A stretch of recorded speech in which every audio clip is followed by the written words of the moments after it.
You're listening to the Women's Wealth Canada podcast with Glory Gray. Be sure to download and subscribe using your favorite podcast app and like us on Facebook. Are you going through a life transition and need to find a wealth advisor to manage your investments? You don't have to feel discouraged wondering how to find the right one.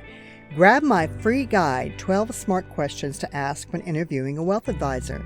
This guide gives you all the questions and why you should ask them. Just go to glorygray.com, pop in your email address, and we'll send it right to your inbox. Hi everyone, I'm Glory Gray and welcome to the Women's Wealth Canada podcast. I've been in the financial industry for many years, but this year is special because it marks the 5th year since I founded my financial planning practice, Glory Gray Wealth Solutions. I started this company because I wanted to be a true financial partner to my clients, and that means providing advice that puts their needs first always. I have no large corporation to answer to. I have no sales quotas. I work with fewer than 100 clients, so I have the honor of really getting to know my clients and what's important to them.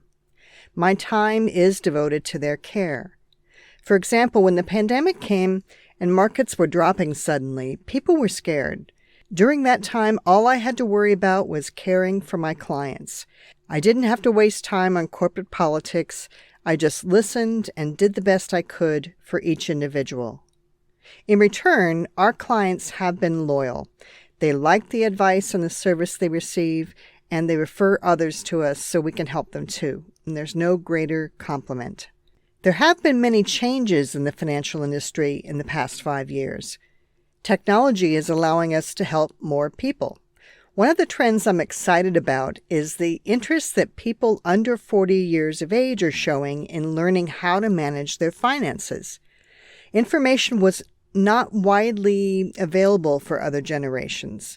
Now we have more people than ever starting to save at a young age. Think about how much farther along they'll be towards financial freedom in their later years. But that doesn't mean they no longer need the help and guidance of a financial planner.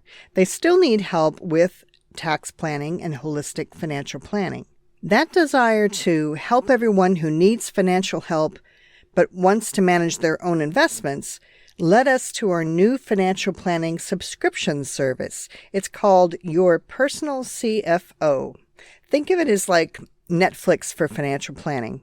For a monthly subscription fee and an initial deposit, clients receive a complete, comprehensive financial plan and ongoing, on-demand financial planning advice.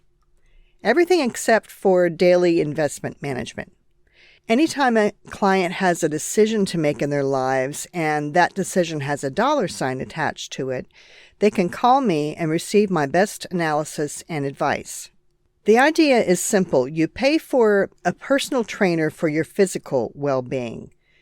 Being overwhelmed about money is one of the greatest health stressors for Canadians. Why not pay for a personal trainer for your financial well-being? And that's what I want to be to you, your personal trainer for financial fitness. And if you'd like to learn more, you can go to our website, glorygray.com. Meanwhile, to kick off this 4th season of the Women's Wealth Canada podcast, let's talk about you and your goals. Here are 5 ways to recharge your financial goals this year.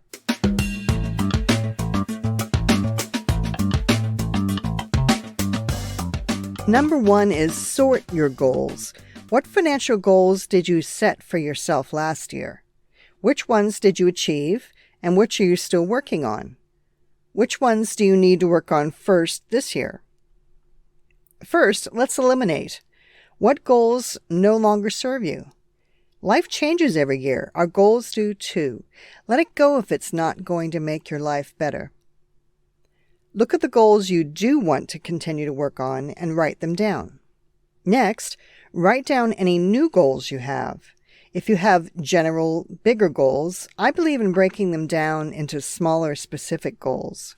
For example, if you have a goal to retire at the age of 60, you can write that down, but also write down a specific goal that provides a smaller step to get there. For example, you could add the two smaller goals of, number one, have my financial advisor figure out how much money I'll need to retire at 60, and two, automatically contribute, say, $250 per month to my RRSP. Next, put the goals in order of importance or in the order you need to tackle them on the calendar, whichever makes more sense. Years ago, I learned the trick of calendaring in each of my goals. Instead of adding a goal to a to-do list, I decide what month or week or even day I will take the first step to achieving that goal. And sometimes the goal will have a specific deadline, like filing my taxes. If I know it will take 2 hours on 4 Saturdays to finish everything, I work backwards and block out the time needed on 4 different Saturdays in order to complete them on time. The advantage of that is I no longer have to even think about that goal until I've scheduled the time to think about it. It frees up time to concentrate on other goals. Now, what tools do you need? If you achieved one goal and not another, did you apply a different method of achieving the one goal that worked better than another method? For example, did you achieve the goal in which you had an accountability partner, but not the one in which you were left on your own? If the key to lifelong physical fitness is finding an activity you enjoy enough to keep repeating it, and getting the right equipment to help you get better at it, give yourself the tools to help you succeed financially. Find budgeting software you like that automatically calculates everything for you. If you're a paper person, find some beautiful papers or journals where you can add up your expenses. Before you sit down to do your weekly or monthly budgets, have a favorite teacup and hot beverage that you reserve only for this time. I'm serious. These little things can add up to you not dreading working on your important financial goals. You'll be dealing with financial matters throughout your life, so you may as well find ways to enjoy the work. And of course, find a financial planner who you trust and feel comfortable with. You should walk out of your meetings with them feeling accomplished and empowered. Number 2, figure out where will the money come from this year. Once you've determined your financial priorities for 2024, you'll want to know how much money you have available to put towards those goals. When I'm working with my clients on their annual financial update, we consider one-time expenses, such as a new roof or a trip to Hawaii. Where should that money come from, and how will that spending change their future savings goals? Is everything still on track? Will you need to add a part-time job this year to make your goals work? If you're retired, do you know what investment withdrawals will provide the most tax-efficient income for the current year? Number 3, tend to your emergency fund. 37% of respondents on a 2021 FP Canada survey know that having an emergency fund can reduce stress. Still, only 22% had taken action to create one. An emergency fund can provide a financial cushion if you lose your job or need to take time off. It can also help you avoid the need to sell investments in a down market if you suddenly need cash. A general rule is to keep 3 to 6 months' worth of living expenses in a safe, flexible account such as a high-interest savings account. Number 4, consider paying down your debts faster. If you're feeling overwhelmed with debt, you can attack it a few ways. You can use the snowball method, or you can use the avalanche method. With the debt snowball method, you write down all the people or companies you owe, like Visa card, student loan, Uncle Jim, etc., and next to the name, you write down how much money you owe them. Then sort that list in order of the smallest amount of money you owe to the largest amount of money you owe. Add up all the minimum payments you must pay and decide how much extra you can pay towards paying off your debt. Let's say you want to pay off $100 more each month towards paying off your debt. Then you start by putting that extra $100 towards paying the smallest amount that you owe first. That's right, the smallest balance, not the largest. This way, you are creating a snowball.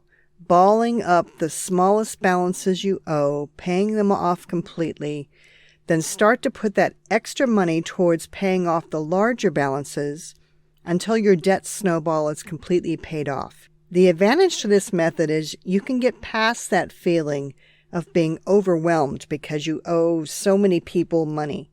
You may even get rid of an entire debt every month in the first few months. The second method is the avalanche method.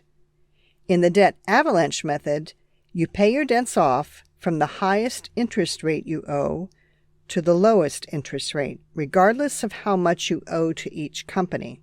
So if your credit card charges you 20% annually and your student loan charges you 10% annually, you would take that $100 extra each month we talked about earlier and use it to pay extra to the credit card that charges 20%, even if you owe more money on the student loan. Which method is best, the snowball or the avalanche? From a pure mathematical perspective, you will pay less money in interest and likely pay off the entire debt faster using the avalanche method. However, the difference is really negligible. I think it's better to just pick the method that appeals to you and the one you'll stick with and just do it. The most important thing is, once you pay off credit card debt, never, ever spend more on a credit card than you can pay off every month. Credit cards charge 19.99%, sometimes more right now in Canada. I've seen money that people have saved for their entire lives whittle down to nothing in a few short years because they had to spend so much of it just paying back the credit card. Number 5, rebalance your portfolio. Whether you're listening to this podcast after a year where the markets were down or up, once a year is a good time to look at your investment portfolio and determine if and how it needs to be rebalanced. Remember, the best way to grow your investments without a lot of stress is to not worry about finding that perfect needle in a haystack. It's about simply owning the haystack. You want to own a little of many different types of investments.